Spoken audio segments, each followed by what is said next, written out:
Hello guys, तो आज हम लोग थोड़ा सा CC1 हमारा हो रहा था, ठीक है। तो एक स्टूडेंट ने कमेंट किया कि मैथमेटिकल इकोनॉमिक्स करवाइए। तो CC2 में मैथमेटिकल इकोनॉमिक्स पढ़ना है।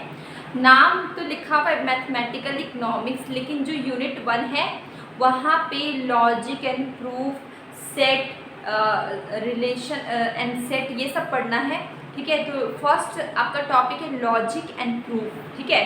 मैथमेटिकल इकोनॉमिक्स में, जो कि मैं थोड़ा लिख देती हूँ कहीं पे, यहाँ मैं लिख रही हूँ BA इकोनॉमिक्स ऑनर्स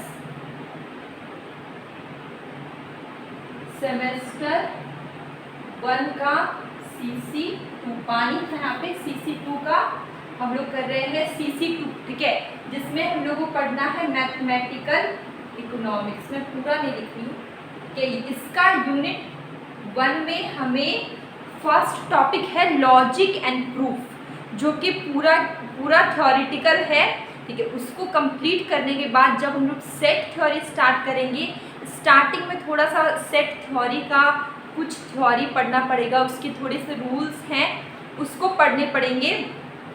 उसके बाद फिर हमारा मैथमेटिकल पोर्शन स्टार्ट होगा, तो अपने आप इंटरेस्टिंग लगने लगेगा। तो थोड़ा सा स्टार्टिंग में थोड़ा सा आपको लगेगा कि थ्योरेटिकल पार्ट है, लेकिन जो मैथ के जो थ्योरी होते हैं ना, वो थोड़े से बहुत अलग टाइप के होते हैं। तो चलिए स्टार्ट करते हैं। तो ये लॉजिक, और ये जो लॉजिक एंड प्रूफ है, ये मैं क्या पढ़ा रही हूँ आपको मैंने एक्सप्लेन कर दिया।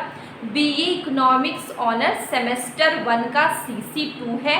CC2 का यूनिट 1 है, जिसमें हमें लॉजिक एंड प्रूफ्स पढ़ना है, ठीक है। CC2 मतलब यहाँ पे क्या है आपका सब्जेक्ट, मैथमेटिकल इकोनॉमिक्स। इसका हम लोग यूनिट 1 स्टार्ट कर रहे हैं, जहाँ पे लॉजिक एंड प्रूफ करना है, पढ़ना है। और ये टॉपिक मुझे बुक में नहीं, मतलब बुक मैंने देखा नहीं, तो इस टॉपिक को मैंने थोड़ा सर्च किया है इसके बारे में, और मैं ये सब थ्योरी लेके आई। अगर आपको एग्ज़ाम में आ जाएगा तो आप इसको लिख लीजिएगा, आपके सिलेबस का ही पार्ट है, तो पढ़ना इम्पॉर्टेंट है। तो देखिए लॉजिक की बात करते हैं, ठीक है। सबसे पहले लॉजिक क्या है? Mathematical economics relies on formal logic, ठीक है।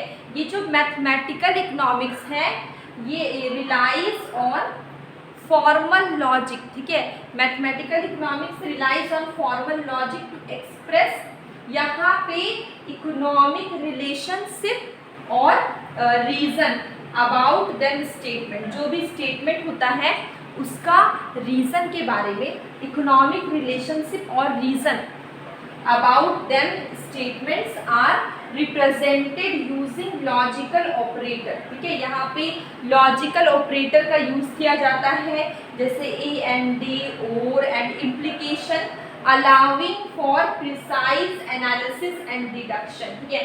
तो ये जो मैथमेटिकल इकोनॉमिक्स के जो थ्योरीज हैं, थोड़े से आपको ऐसे बहुत अटपटे से लगेंगे, पर ये बस आपके सिलेबस में है तो पढ़ना इम्पॉर्टेंट है। इसके बाद जब हम लोग सेट थ्योरी स्टार्ट करेंगे, डिफरेंशिएशन, इंटीग्रेशन, ये सब स्टार्ट करेंगे, आपको बहुत मज़ा आने लगेगा। बस स्टार्टिंग का थोड़ा पोर्शन है जो कि बोरिंग है, पर मज़ा आएगा। ये स्टार्टिंग में थोड़े मतलब मैथमेटिकल इकोनॉमिक्स के जो थ्योरीज हैं वो थोड़ा सा उतना मज़ा नहीं आता स्टार्टिंग में, लेकिन जैसे जैसे मैथ में आएंगे आपको बहुत ही इंटरेस्टिंग लगने लगेगा। तो लॉजिक बहुत सिंपल है, लॉजिक है जो कि मैथमेटिकल इकोनॉमिक्स में ये फॉर्मल लॉजिक है जो एक्सप्रेस करता है। लॉजिक मतलब एक रिलेशनशिप, इकोनॉमिक रिलेशनशिप एक्सप्रेस करता है, ठीक है। रिलेशनशिप और रीज़न एक्सप्रेस करता है। जो भी स्टेटमेंट होते हैं यहाँ पे जो रिप्रेजेंट करते हैं लॉजिकल ऑपरेटर्स लाइक AND और implication allowing for precise analysis and deduction, ठीक है। अब इसके बाद क्या है, देखिए यहाँ पे एक्सिम्स एंड अजम्पशंस है। Economic models are built upon a foundation of axioms. यहाँ पे जो इकोनॉमिक मॉडल होते हैं वो फंडामेंटल अजम्पशंस पे बेसिस होते हैं। हम लोगों ने इकोनॉमिक्स पढ़ा है, माइक्रो इकोनॉमिक्स, मैक्रो इकोनॉमिक्स, बहुत सारी थ्योरीज हम लोग ने पढ़े हैं। तो जो भी थ्योरी हम लोग पढ़ते हैं वो किसके बेसिस पे होते हैं, अजम्पशंस के बेसिस पे होते हैं। हम लोग ने डिमांड पढ़ा, सप्लाई पढ़ा, तो वहाँ पे बहुत सारे चैप्टर्स पढ़े जो किसके, वहाँ पे वो जो चैप्टर होता है वो किस बेसिस पे होता है, उसके अजम्पशंस के बेसिस पे होता है, ठीक है। तो fundamental assumption and specific assumption, theorems and result are derived from these foundations through logical deduction. तो यहीं पे बोला गया है कि अजम्पशंस, जो भी इकोनॉमिक थ्योरीज होते हैं वो अजम्पशंस पे बेसिस होते, अजम्पशन के बेस पे होते हैं, और यहाँ पे थ्योरम्स होते हैं, रिजल्ट डिराइव किया जाता है, ये सब थ्योरीज यहाँ पे लिखी हुई है। इसके बाद है फॉर्मल प्रूफ्स, ठीक है। Formal proof is a sequence, ये क्या सीक्वेंस ऑफ लॉजिकल स्टेटमेंट, ये क्या सीक्वेंस है लॉजिकल स्टेटमेंट का, where each step follow are from the previous one. मतलब यहाँ पे क्या है, जितना ईच स्टेप फॉलो करता है प्रीवियस जो प्रीवियस होते हैं वन, उसको फॉलो करते हैं each step, leading to desire conclusion, ठीक है। डिजायर कंक्लूजन के लिए क्या किया जाता है कि जितने भी स्टेप हैं वो फॉलो करते हैं प्रीवियस, जो भी प्रीवियस है, पीछे वाले जो भी होते हैं उसको फॉलो करते हैं, ठीक है। इसके बाद ये जो प्रूफ है इसके टेक्निक्स होते हैं, 4 टेक्निक्स होते हैं प्रूफ के। जैसे कि first technique is direct proof, ठीक है। फर्स्ट टेक्निक क्या है, डायरेक्ट प्रूफ, मतलब कि अज्यूमिंग, यहाँ पे हाइपोथेसिस क्या होगा, वो ट्रू माना जाएगा, assuming the hypothesis is true.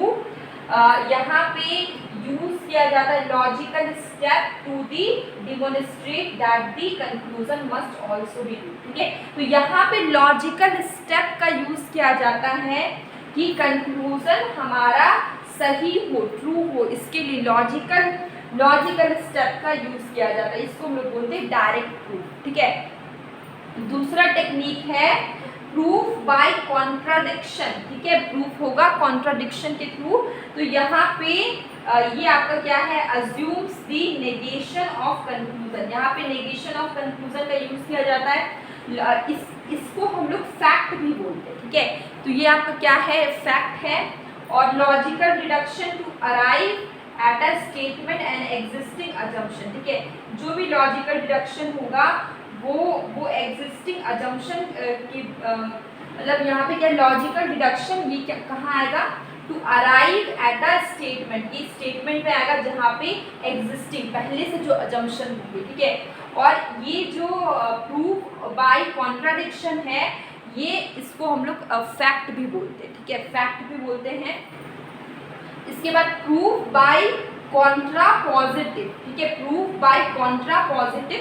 तो ये जो टेक्निक है, इंस्टीड ऑफ प्रूविंग की जगह पे यहाँ पे क्या होगा, statement of the form if P, अगर P देन Q, ठीक है, वन कैन प्रूव, अगर एक प्रूफ हो जाए, ठीक है, लॉजिकली इक्विवेलेंट, ठीक है, इक्विवेलेंट फॉर्म में आ जाए, तो इफ नॉट Q, यहाँ पे Q नहीं दिया जाएगा, देन नॉट P, अगर Q नहीं होगा तो P भी नहीं होगा।